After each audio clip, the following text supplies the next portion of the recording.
You're listening to the Epic Living Podcast with Jim SImcoe. I'm Jim SImcoe, and I'm here to help you make your life epic. So let's get rolling. Hey, this is Jim. Welcome to the podcast. Thanks for tuning in today. Today's podcast is all about believing in yourself, and I'm dedicating this podcast to my three younger brothers, Paul, Johnny, and Ryan, who are 23, 21, and 19, respectively. I hope I'm getting your ages right. They live south of Boston, and I think about them a lot. We text all the time about the New England Patriots or the Celtics or any kind of sports, Red Sox that are happening. They live just south of Boston, and I'm on the West Coast. So texting each other is the main way we stay in touch. Although over the last couple of years, they've all started to come out and visit me here in gorgeous California.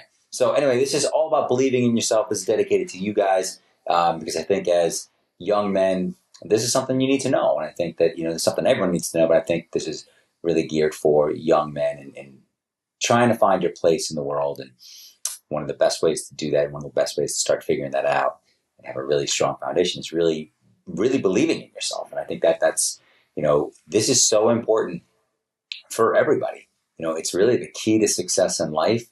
The more you're able to believe in yourself, then the more you're able to reduce the amount of fear in your life. And I think that there are so many people who are just completely ensconced in fear, and they don't know how to get out of their own way, and they're just afraid of doing anything. And it's largely because they don't really believe in themselves. So we'll talk a little bit about belief today and what it means to believe in yourself, and how do you increase the level of belief in yourself. And one of the nice things about when you do believe in yourself is it really does allow you to make mistakes, to fail, and to F up. And I really think that failure in a lot of ways is a great catalyst for growth. And the more you fail, the more you grow. And hopefully you fail a lot in your life. Because I think that I look back on my life and I think of the times that I've failed and I've grown from each one. I can remember the very first company I ever started, Seewhy Wireless, with my good friend Naomi Rosen. And in the beginning, it went great. And I got an investor who was from France, and he gave us a bunch of money to start this company. We were selling wireless phones, and this is back in 2000. What's this? It's like 2001, maybe 2000. No, I'm sorry, it was earlier than that. It was like 1999. Anyway, so we did that, and then the business just ended up drying up, and we ended up not being able to sell too much, and we spent too much on rent, spent too much money going out, and so there's too much money going out, not enough money coming in, and we closed the business. So unfortunately, while it was a huge while it was a failure, I learned a ton from it, and I learned a lot of what not to do in future businesses. And thank God that when I did that business, I didn't have to raise millions and millions of dollars. I only had to raise, less than $100,000 to make that happen. So it ended up working out okay. And the cool thing about failure, in my opinion, is that when you're okay with failing, there's a lot of freedom in that. There's a lot of freedom so that you can, you can take more risks because you're not worried about failing. Like, obviously you don't want to fail. Like, nobody wants to fail. I've never wanted to fail. But when you do fail, if you equate it with growth and you're able to learn something from it, then you can take greater risks in it and you're not afraid of it. And I think that's really the biggest key. Now, in listening to this podcast, before we get into the steps of how to believe in yourself, there are a couple of assumptions I need you to make. And the very first assumption you need to make, I need you to really believe, is that you're human, okay? And that everyone in the history of the world has been human and has failed and has had massive success, and you're just like them. So we are all like Michael Jordan and Oprah and Richard Branson and Anthony Kiedis, the Chili Peppers.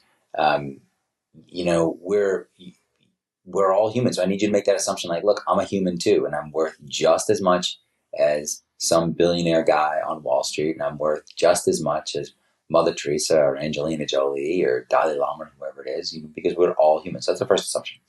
The second assumption, which we talked about just briefly, is that you will fail. You're going to fail a lot, and you're going to fail at a lot of different things. And I can tell you, in my own personal example, I'm pretty good in front of a crowd, right? So I've given tons of speeches all across the country, and I've taught people how to do public speaking, blah, blah, blah, blah, blah. So I'm pretty good at that. That's been one of my successes. but I am probably the worst dancer that you'll ever meet. And worse than being the worst dancer is that I think I'm a good dancer. And that is a horrible combination, right? I mean, that's like the worst thing you can have is like someone who's a horrible dancer but thinks that they're a good dancer. And you're right now listening to somebody just like that. So I fail at that all the time. Like, and I know that dancing isn't really something that's objective and you can judge it. But believe me, if you've ever seen me dance, you would look at me and say, yeah, you know what? He's right. He actually is a horrible dancer and he really shouldn't do that. And again, the worst thing is that I think I'm a good dancer. So, everybody in the history of time is human or was human. Dalai Lama, Deepak, Tupac. I think there are a lot of lessons to be learned from Deepak and Tupac combined together, but that's a podcast for a different day. So that's the biggest assumption I need you to make, that you're going to be okay with failing, and that you're human, and that everyone else has been human before you, and that is and that's a good thing. So let's talk a little bit about how to believe in yourself and the actual steps you need to take to make that happen. And the very first one is that you really need to establish your values, your personal manifesto. What is your line in the sand? What do you believe in? Why is it important? And what are the non-negotiables for you? And the way to do this is to sit in a room with a yellow pad of paper and a pen and just start writing down what's important to you. What do you believe in? Like, how do you believe kids should be raised? How do you believe, your career should go? How do you believe you should choose to live your life? Like, as a very, easy example, some people would write down that, like, I believe that, nobody should swear and I shouldn't swear. And that might be a personal belief of somebody's. Or someone might say, I'm a vegetarian, so I'm never going to eat meat. That's a personal belief of somebody's. Or, God is incredibly important in my life, so I'm going to go to church 5 times a week. And that's really important to me. So write down what your beliefs are. And I think the thing is like, this is something that most of us do not do. And I think it's incredibly valuable to do it, because it really will help you line up kind of where you are in the world and what's important to you and what's not important to you, and really get to the non-negotiable side of your life, and really draw that line in the sand. Say, like, hey man, this is what I stand for. I don't care who likes it. I don't care who doesn't like it. This is just not changing for me. And one of the concepts I want to talk about in that is that the rule of 100% versus 98%. So I can't remember where I read this, but and I think it might have been, I can't remember what the guy's name is. He's a motivational speaker, and I can't remember who it was. It wasn't Jim Rome. It'll come to me, and then I'll say it, because I clearly cannot remember it now. I know the first name has changed. But anyway, I digress. So what he said was, it's a lot easier to have 100% commitment to something than a 98% commitment to something. Because when you've got 100% of some commitment to something, there's no room for negotiation, and it's really clear what you're doing and what you're not doing. And when you've got 98% commitment to something, well, you've got that 2% room for negotiation and 2% where it's not clear. So as an example, if someone says, like, hey, I'm not going to eat sugar anymore. That's an easy one. That's like, you just check all your food and make sure that you just don't ever have sugar, ever, right? So that's 100% commitment to something. If someone says, like, look, I'm not going to eat sugar 98% of the time. Well, what does that really mean? Does that mean that they're going to have sugar like once a week? How much of that sugar are they going to have? Are they going to measure it out? Like, it's a total pain in the ass. So that's not the way to go. Go for 100%. Follow the rule of 100%. And I'll give you an example in my own personal life. In 1999, my girlfriend, who's now my wife, showed me a movie called The Witness. And it was all about this construction worker in New York who, it's a long story, but basically was an ex-drug addict, somehow found a kitten, was taking care of this kitten, and started looking at the factory farm process of where we get our meats in the country. So started going behind the scenes to all these farms and started seeing it. And so this movie is all about animal protection, reducing animal cruelty. And basically the gist of the movie is that, none of us should eat meat. Now, when I saw this movie, I ate meat 3 times a day. And I'd have bacon in the morning, turkey at lunch, and steak at dinner. I mean, that was like the staple. It was more than a staple. It was that's all I really ate. And after that movie, I decided, for my own personal beliefs, I did not want to support the factory farming industry anymore. So I gave up meat. And that was in 1999. And I haven't had meat since then. And while I would never put my ethics on somebody else, and it's a personal decision, and you need to make your own decision when it comes to that or anything else, I will tell you that it was much easier for me to commit to 100% on that than 98%. It was something where I just said, like, look, I'm just not doing this ever again, and I haven't. And I don't ever think about it. If it's on the menu or if it's in something I want to eat, I just don't eat it. And it's really easy to stay within that 100% commitment.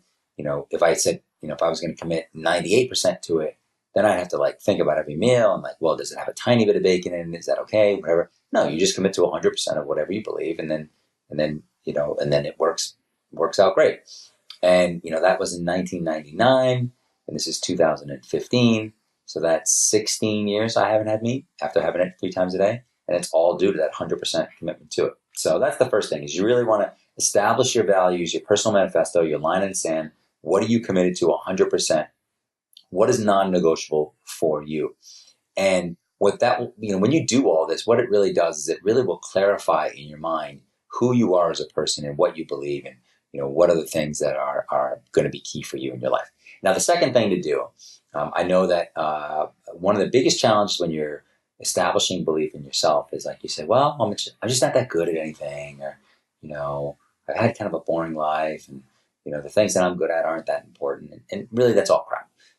So I'm going to tell you, like, what you got to do in the second step on here is to really ask yourself the awesome questions, okay? So what's awesome about me? Why do people like me? Why do people love me? What am I awesome at? What am I better at than anybody else?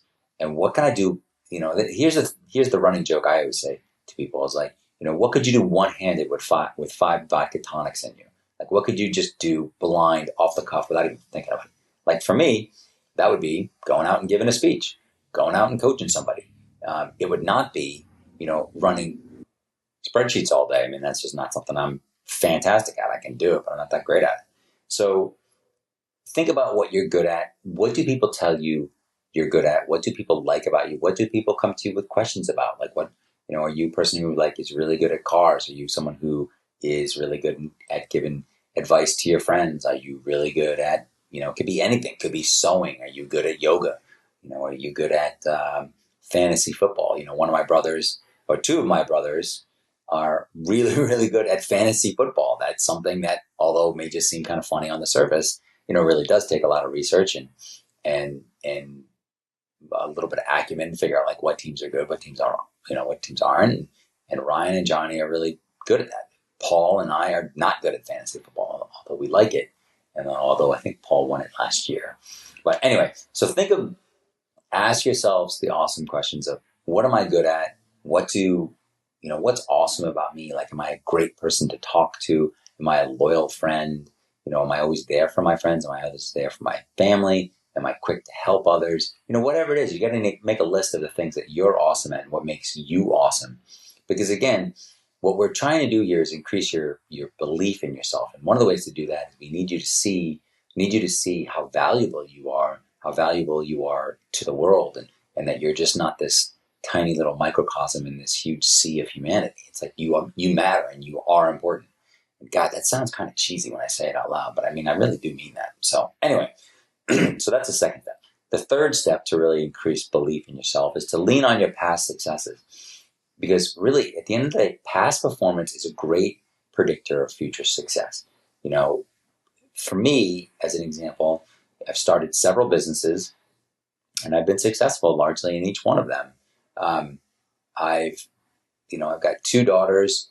And with Kaya, when she was an infant, we were successful at, keeping her alive and making sure she ate, making sure she ate. And now, with Noah, when she was an infant, I had belief in myself that I could make sure that she'd be okay, make sure I could keep her alive, and make sure that, she'd be fine, because I had already done it with Kaya. So I had past performance in this. Same thing when I played football. So I've played football for the last 20 years, and I'm not the tallest person out there. I'm not the fastest person out there. I'm not the quickest person out there. But I believe that I've had enough successes. I've won enough Super Bowls. I've made enough, great catches and scored enough touchdowns to know that, there probably isn't a league in my age group that I couldn't run with and do really well in. I mean, I just have that belief because my past performance has shown that I am good at football. So anyway, so lean on your past beliefs and realize that if you've done it before, there's a strong chance that you can do it again.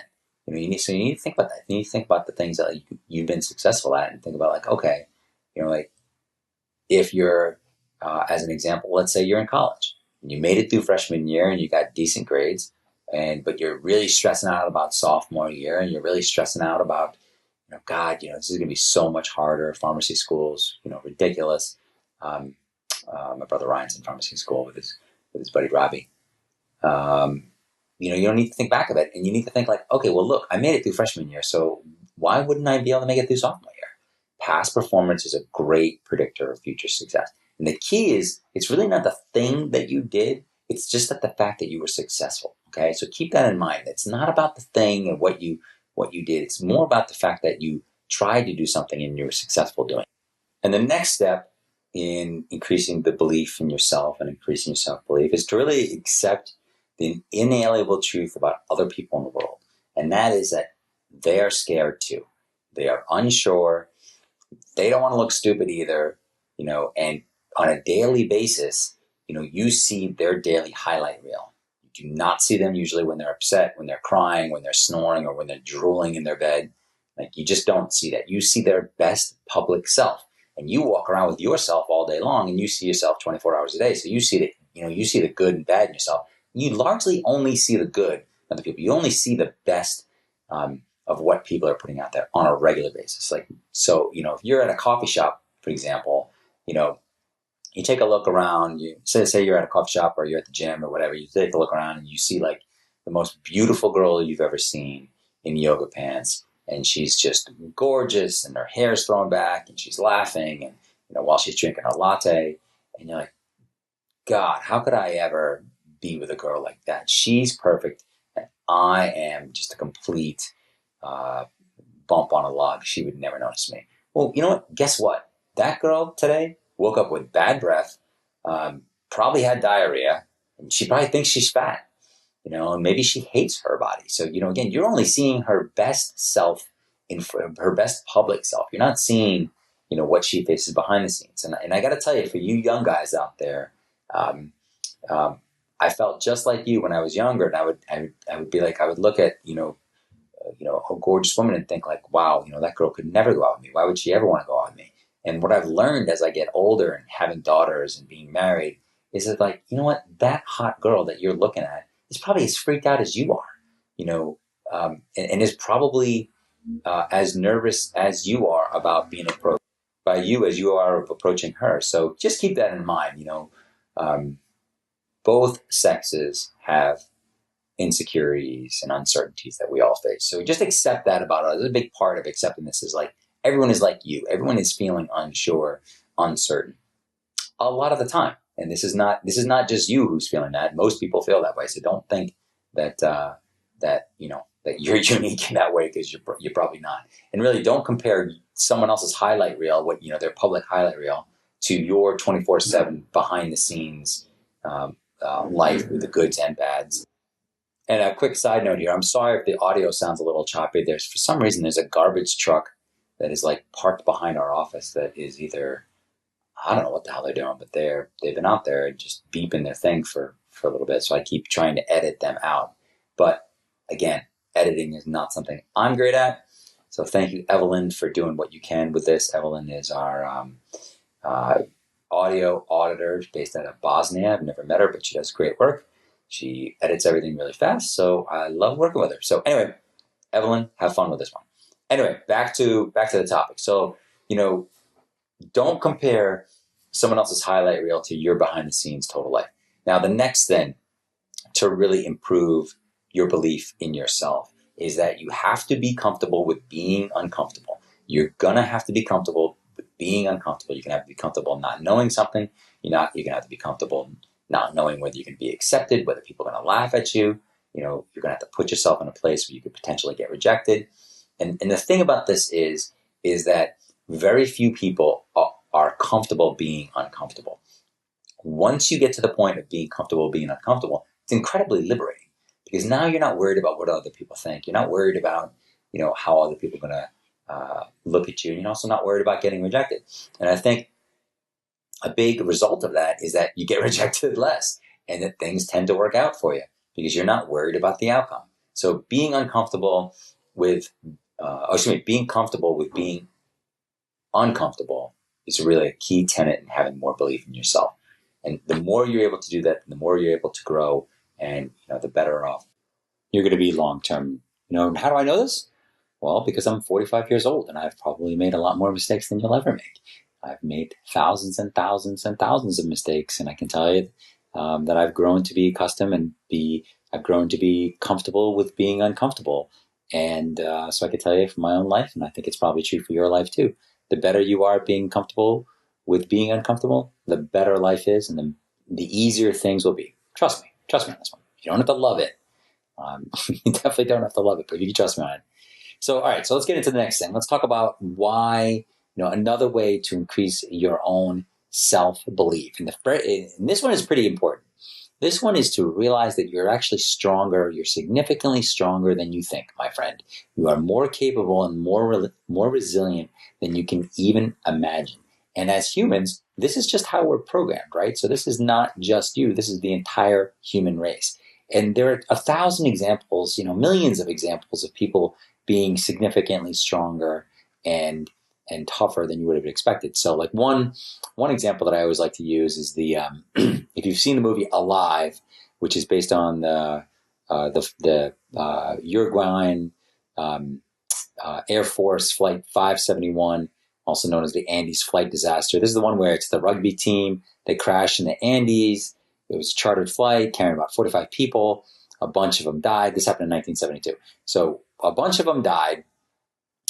27 of them ended up being alive after a couple of days. And then there was another avalanche. More of them died there. So there are basically 16 survivors that were rescued about 2 months later, about 75 days later. So these guys basically lived for 2.5 months at an altitude of 11,000 feet after suffering through a freaking plane crash. So let me say that again. They crash in the mountains, in the snow, at 11,000 feet and end up surviving.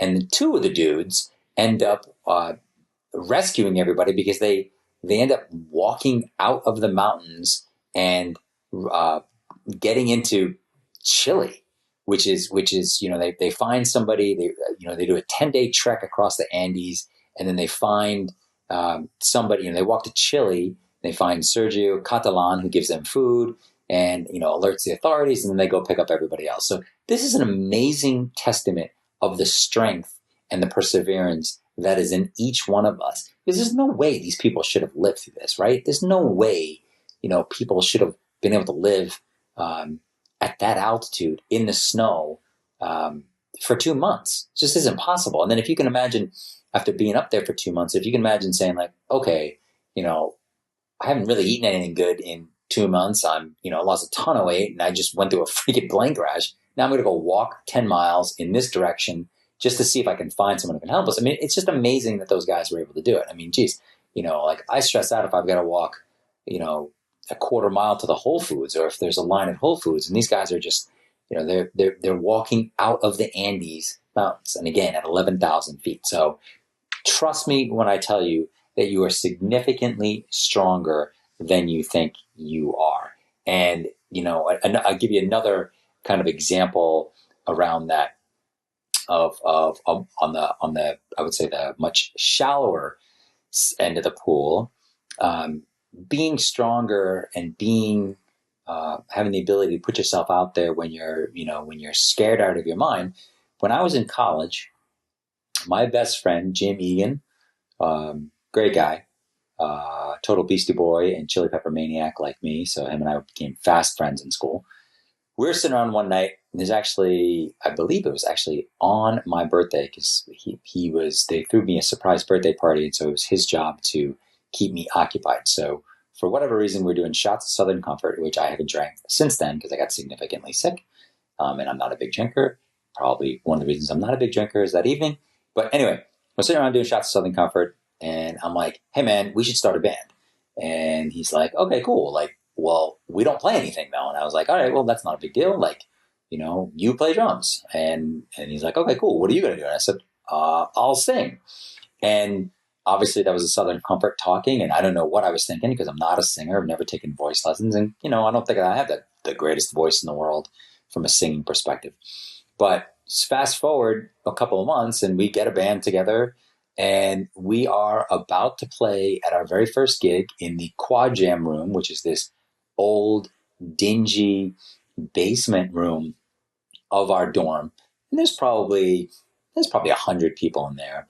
We're about to go on stage and I was scared out of my mind. I couldn't believe it. I couldn't believe that I had come up with this idea and I was about to go and sing in front of all my friends and a bunch of people I didn't know. And I was a freshman in college and I was like, oh my God, like if I F this up, I'm like screwed for the next 4 years. This has been like the worst experience of my life. So I've never, and I've been in earthquakes. I've been in hurricanes. I've been in really sketchy surf situations. And I've been in New York City at 3:00 in the morning with $5 wondering how I'm going to get home.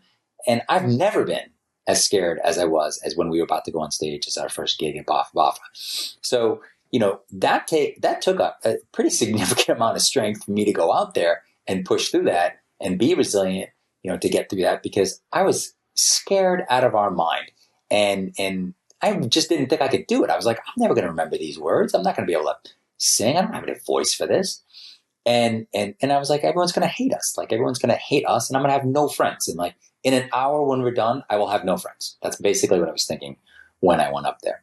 So, fast forwarding this incredibly long story is that it was an incredibly successful experience. Everybody loved us. We went to play for another 4 years. We actually even went and got paid to play 2 times in the local New York area. And it was a fantastic experience. Loved it. It was one of the best things I've ever done in my life. Felt fantastic doing it. But I got to tell you, right before I started, I was like, there's no way in hell I'm pulling this off. Like, this is going to be just a complete bloodbath. So what I would suggest to you, based on these kind of examples, is think of 3 times that you did something that you didn't think you could do. And how did it feel? Like, was it liberating? Was it freeing? I would tell you, it probably felt freaking awesome, right? So if you've done things like that, and we know humans, being human beings, we're conditioned to do things like that, what makes you think you couldn't do it again? Right? So just appreciate how resilient we are as human beings and how strong you actually are, whether you realize it or not. I'm here to tell you, like, you're a lot stronger than you think you are. Because believe me, if I'm strong enough to go up and sing in front of 100 people without knowing the words and with having no singing voice and no practice, then God knows you're probably 10 times stronger than that. So remembering that you are strong is really, really key. The next thing is to ignore the noise. Okay, I want you to ignore the noise. Forget about the haters. Forget about the naysayers. No matter what you do, your true friends and your family won't hate on you. They'll support you no matter what. And haters are like Fox News. They need something to hate, and you are their current target. Hating on you is all about them, and it has nothing to do with you. It's all about them and nothing to do with you. So just ignore that noise. It's not supporting you. And if it's not helping you, it's not even worth listening to. So as an example, Muhammad Ali, the boxer, I'm sure obviously, his very first professional fight for the championship belt, he was fighting Sonny Liston. But this is back in 1964, right? And so there was a ton of noise, tons of media basically saying like, look, Ali has no chance. Sonny Liston is a beast. I mean, his nickname was the Bear, and he was just a beast. People actually thought in the media, were reporting in the media, they're like, Ali's actually going to get really hurt against Liston. And some actually thought he was going to die in the ring. And like, they were telling him like, look, you shouldn't fight this guy. This is like, this is the worst thing in the world you could do.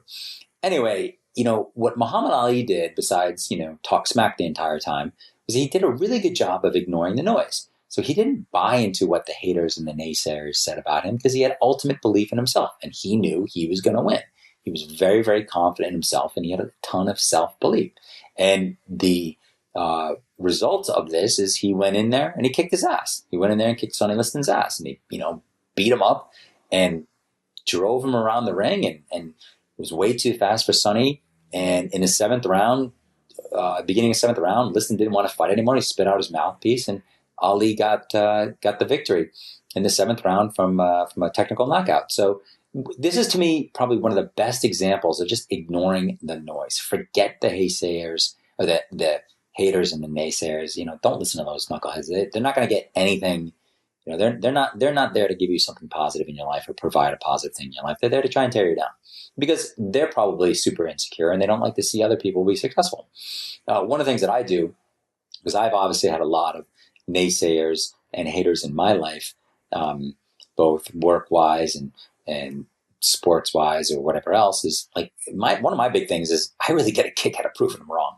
So I love when someone talks smack to me on the court, on the football field, or passive aggressively at work. I mean, I love that. It's the best thing in the world. I love hearing it because I get a kick out of proving them wrong, because it doesn't affect me, because they're not my friends, and they're just talking smack because they have issues. And so when you're able to prove them wrong, it really kind of it's just a great feeling. And I'm sure that there are probably other podcasters, bloggers, life people in the world who tell you, hey, you shouldn't get a kick out of that. It's probably not a great thing. It's not great energy, blah, blah, blah. And they're probably right. And I'm probably being somewhat infantile, but I will tell you that I get a big kick out of proving people wrong. And I would tell you that you will get a big kick out of proving people wrong when you do it.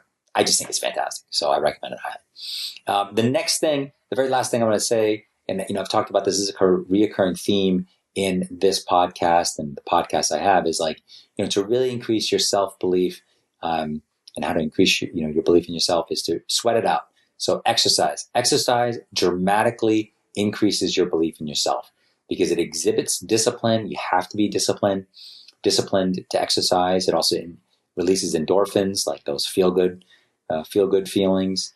Like my daughter, my 9-year-old daughter, as an example, anytime she's feeling down, I always, she's probably sick of me saying it, but I always say, look, you need to exercise more, eat more protein, or drink more water. It's basically my answer for just about any, not feeling good problems that she has, because I really believe it for myself.